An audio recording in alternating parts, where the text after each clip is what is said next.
പ്രിയപ്പെട്ടവരെ, പഴയന്നൂർ, തൃശ്ശൂർ ജില്ലയിലെ പഴയന്നൂരുള്ള ഒരു വീടിൻ്റെ വർക്കുമായി ബന്ധപ്പെട്ടാണ്. ഇവിടെ 50 to 55, അതായത് 50 മുതൽ 55 വരെ കനം വരുന്ന കല്ലുകളാണ് നമ്മൾ ഈ ഒരു ഏരിയയിൽ വിരിക്കുന്നത്. ഈ ഭാഗത്തായിട്ട് ലാൻഡ്സ്കേപ്പ് വരുന്നുണ്ട്. ഇവിടെ ഈ ഭാഗത്തൊക്കെ കുറച്ച് പുല്ലും കാര്യങ്ങളും, ഇവിടെ കുറച്ച് കലാത്തിയ അങ്ങനത്തെ പ്ലാന്റ്സുകളൊക്കെയാണ് വരുന്നത്. ഈ ഭാഗത്തായിട്ടൊക്കെ നമ്മൾ കംപ്ലീറ്റ് കല്ല് വിരിക്കും. ഇതിൻ്റെ ബാക്ക് സൈഡ് കംപ്ലീറ്റ് ഇൻ്റർലോക്കാണ് ചെയ്തത്. ഈ ഭാഗത്താണ് നമ്മൾ സ്റ്റോൺ, നാച്ചുറൽ ആയിട്ടുള്ള നാച്ചുറൽ സ്റ്റോണാണ് നമ്മളിവിടെ വെക്കുന്നത്. അതുപോലെ തന്നെ ഈ ഭാഗത്താണ് ലാൻഡ്സ്കേപ്പ് വരുന്നത്. ഇത് തൃശ്ശൂർ ജില്ലയിലെ പഴയന്നൂർ. അതിമനോഹരമായ വീടിന്റെ മുൻവശത്തെ പ്ലാന്ററി ബോക്സിൽ തന്നെ പെൻറ്റാനസ് ചെടികളാണ് വെച്ചിട്ടുള്ളത്.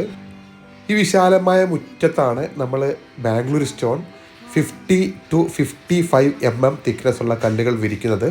സിംഗിൾ ലൈന്, നീണ്ട ലൈനിലൊക്കെ നമ്മൾ ആർട്ടിഫിഷ്യൽ ഗ്രാസ് വെക്കുന്നുണ്ട്. സൈഡുകളിൽ, അതായത് 2 ഫൂട്ട് 3 ഫൂട്ട് അങ്ങനെയൊക്കെ വിട്ട് നമ്മൾ പേൾ ഗ്രാസും ചെടികളും വെക്കുന്നുണ്ട്. വളരെ സിമ്പിളായിട്ടുള്ള രൂപത്തിലുള്ള ചെടികളും പേൾ ഗ്രാസുമാണ് വെക്കാൻ ഉദ്ദേശിക്കുന്നത്. വലിയൊരു കൂടുതലായിട്ട് ലാൻഡ്സ്കേപ്പ് ചെയ്യുന്നില്ല. ഇതിൻ്റെ ബാക്ക് സൈഡിൽ, ഈ വീടിൻ്റെ ബാക്ക് സൈഡിൽ ഞാൻ പറഞ്ഞല്ലോ ഇൻ്റർലോക്ക് ചെയ്തിട്ടുണ്ട്. ബാംഗ്ലൂർ സ്റ്റോണിൻ്റെ 50 to 55 mm തിക്നെസ് ഉള്ള കല്ലുകളാണിത്. ഹാഫ് കട്ടിങ് കല്ല്. ഇതിന് മുൻപ് നമ്മൾ എവിടെയും ഇത്രയും കനത്തിലുള്ള കല്ല് വെച്ചിട്ടില്ല. ഇങ്ങനെയൊക്കെ അളവിലാണ് 50 to 55 ആണ് പറയുന്നതെങ്കിലും മിനിമം 50 എന്തായാലും ഗ്യാരണ്ടിയാണ്. കല്ലിൻ്റെ ഗ്രെയിൻസൊക്കെ ഉണ്ടാവും. ഒരു മീഡിയം ലെവലിലുള്ള ഗ്രെയിൻസ് ആണ്. കൂടുതൽ ഗ്രെയിൻസ് ഉള്ള ഓവറായ ഒരു കല്ലല്ല. വളരെ മനോഹരമായ എന്ന് നല്ല തിക്നെസ് ഉള്ള, അതായത് 55-ൻ്റെ ഒക്കെ എബവ് ഉണ്ട്. അപൂർവം ചില കല്ലുകൾ 70 mm വരെയൊക്കെ ഉണ്ട് തിക്നെസ്. അതായത് 3 ഇഞ്ച് വരെയൊക്കെ തിക്നെസ് വരുന്ന കല്ലുകൾ 1, 2, 3, 4 അങ്ങനെയൊക്കെ ഉണ്ട്. അപ്പോൾ നമ്മൾ എന്തായാലും എക്സ്പെക്റ്റ് ചെയ്യുക ഒരു 50 to 55 പറയുമ്പോൾ നമ്മൾ 50 മുതൽ 51, 52, 53 അങ്ങനെയൊക്കെ വരാം.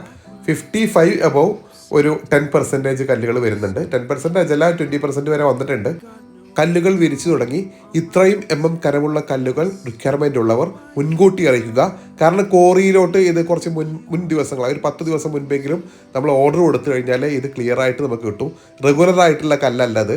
45 to 50 mm കനം വരുന്ന കല്ലുകളാണ് നോർമലി ഹാഫ് കട്ടിങ് കല്ലും ഫുൾ ബോക്സ് കട്ടും എന്ന് പറഞ്ഞിട്ട് നമുക്ക് വിരിച്ചു തരുന്നത്. അപ്പോൾ ഇത് സ്പെഷ്യലായിട്ടുള്ള തിക്നെസ്സിൽ വരുന്ന കല്ലുകളാണ്. ബോട്ടം ഫ്ലെയിംഡ് സ്റ്റോൺ ആണല്ലോ കല്ലുകളിൽ ഏറ്റവും കൂടുതൽ കനമുള്ളത്. പക്ഷേ അതിൻ്റെ ഒരു ഭാഗം ഒരു പക്ഷേ 42 mm 40 mm ഒക്കെയാണ് വരിക. ഇത് കറക്റ്റായിട്ട് തന്നെ 50 to 50, മിനിമം 50 mm ഗ്യാരണ്ടി പറയാൻ പറ്റും. 52, 53, 54, 55 ഇങ്ങനെയാണ് വരിക. കണ്ടില്ലേ ഈ കല്ല്? നേരത്തെ കണ്ട ആ വീഡിയോക്കകത്ത് നിങ്ങളൊരു ക്ലിപ്സ് കണ്ടു കാണും. അതായത് ഇത് വെള്ളം നനച്ച് കഴിഞ്ഞാൽ ഭയങ്കര ബ്യൂട്ടിഫുള്ളാണ്.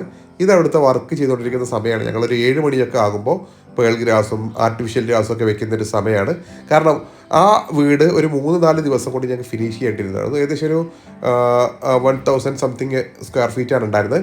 അപ്പോൾ അത് വൃത്തിയായിട്ട് ചെയ്ത് അദ്ദേഹം പറഞ്ഞ ദിവസത്തിന് മുൻപ് തന്നെ ചെയ്തു കൊടുത്തു. ചെയ്തതിന് ശേഷമുള്ള വീഡിയോ ആണിത്. അവരുടെ ഹൗസ് വാമിങ്ങൊക്കെ കഴിഞ്ഞ് ഞാൻ എടുത്ത വീഡിയോ ആണ്. കണ്ടില്ലേ, എല്ലാ പണിയും കഴിഞ്ഞു. പേൾ ഗ്രാസ് സൈഡിൽ വെച്ചു. ഡയറ്റ് പ്ലാനിൻ്റെ ചുറ്റുഭാഗമൊക്കെ പേൾ ഗ്രാസ് വെച്ചിട്ടുണ്ട്. ആർട്ടിഫിഷ്യൽ ഗ്രാസ് സിംഗിൾ ലൈനായിട്ട് വെച്ചിട്ടുണ്ട്. കലാത്തിയ, ലൂത്തിയ, ഹെലിക്കോണിയ പോലത്തെ പ്ലാന്റ്സുകളൊക്കെ വെച്ചിട്ടുണ്ട്. അതുപോലെ ചെറിയ ടെർമിനാലിയ വൈറ്റ് പ്ലാന്റ് ഒക്കെ വെച്ചിട്ടുണ്ട്. അങ്ങനെ അത്യാവശ്യം സംതിങ് ഫ്രൂട്ട്സിൻ്റെ പ്ലാന്റുകളൊക്കെ അവർ തന്നെ വെച്ചിട്ടുണ്ട്. അങ്ങനെ ആ ഒരു മുറ്റം, ആ ഒരു വീടിൻ്റെ മുറ്റം അതിമനോഹരമാക്കി. Thank you for watching. ആവശ്യക്കാർ താഴെ കാണുന്ന നമ്പറിൽ ബന്ധപ്പെടുക. Thank U.